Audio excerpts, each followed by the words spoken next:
Forza Horizon 6 is just around the corner. I thought I'd take a look back on what made the Horizon games and Horizon 5 more than just games about racing. So buckle up, because we're about to go Tokyo drifting up in this... Art. This means something different to you than it does to me. Race car.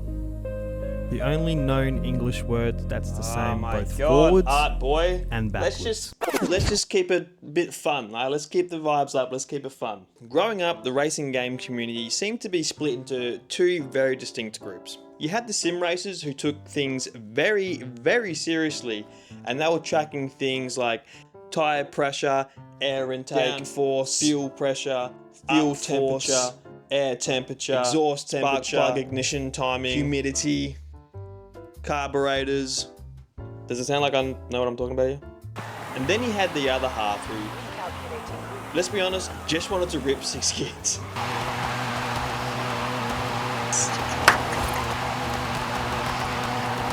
The Horizon series took the best from traditional racing games and gave the enthusiasts what they were craving with the realism, whilst still delivering light-hearted, consequence-free, fun, arcadey type style. And as a real-life adult, I can appreciate how they deliver that style without relying on gimmicks like guns or over-the-top gratuitous violence. And don't get me wrong, I love gratuitous violence just as much as the next guy.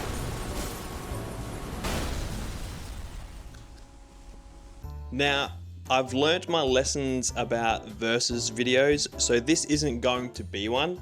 However, at some point I do have to bring up Need for Speed, because I can already hear the fanboys screaming up from the sewers, "Need for Speed Underground already had all this." Yes, I know, I played it, I loved it. But the big contrast for me is this. The early Need for Speed games were set in cities with grimy music and neons and motion blur and pretty sure you were a criminal.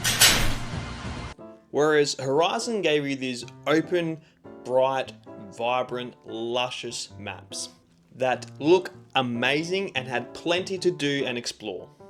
And hands down, my favourite is Horizon 5 Mexico. It looks beautiful without the brown movie filter on it. Now returning viewers are going, what about Horizons 3? That's set in Australia. You're Australian. Yep, that is true. But that's set in Eastern Australian. And if I'm being totally honest with you, shithole. So I'm really going to dial in on Forza Horizon 5 now and talk about some of the mechanics from that. So apart from the obvious design choices like the vibrant poppy UI, the amazing sound design, there are a couple other small features that really just tickle the G-spot. The one thing that took me back and actually made me go, oh, cool, is the gifting mechanic. So you can gift other real players cars and you can receive free cars back.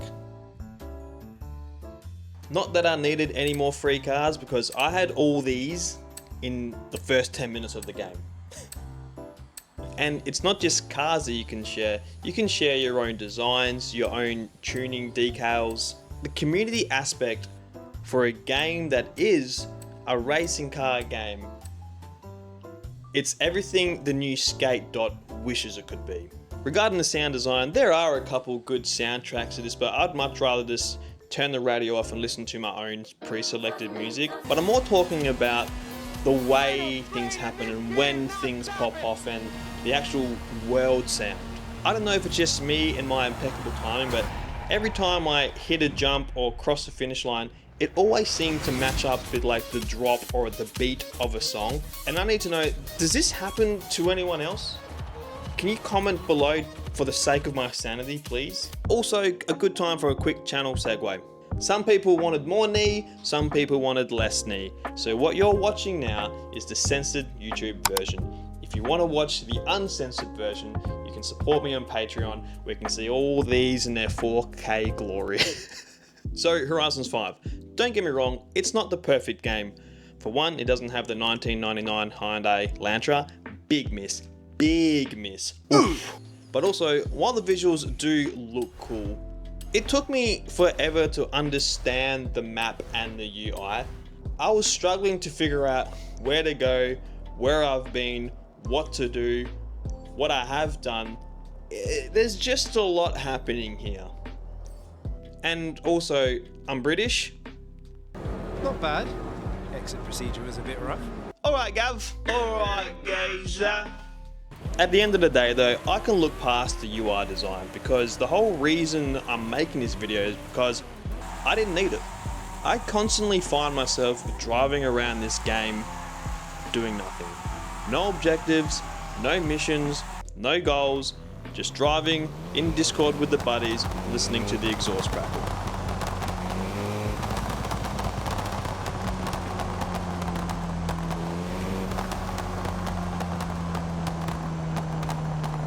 I love how this game is just fun and it doesn't take itself seriously. This game has zero pressure, and if I don't win a race, I don't care. I'm still barreling into corners at 110 kilometers per hour. There's the math equation there. And I'm even taking my Bugatti bush bashing. One last thing on the community engagement, it's really nice to see that there's still active players in the community, because once you go to the auction house, it's actually insane. I am constantly being outbid here. I don't think I've won a single auction yet. But yeah, the auction house, insane. It's a mini game in its own. So I've been to Japan multiple times now with the lads, and growing up, we've all had our fair shares of our JDM rice burners, which is a big part of why I am so excited for Forza Horizon 6. This has a Game of the Year potential written all over it for me. And if the community aspect is half as good as it is in this game, look out PC, someone's getting an upgrade. So that's it for this video. I couldn't do this without one more Fast and Furious reference, so family. Please, if you got a laugh, like the video, it helps more people see the video. Comment below your first car and subscribe. Also, probably change your oil. It's been a while, buddy. We know. Change your oil. We know. We know.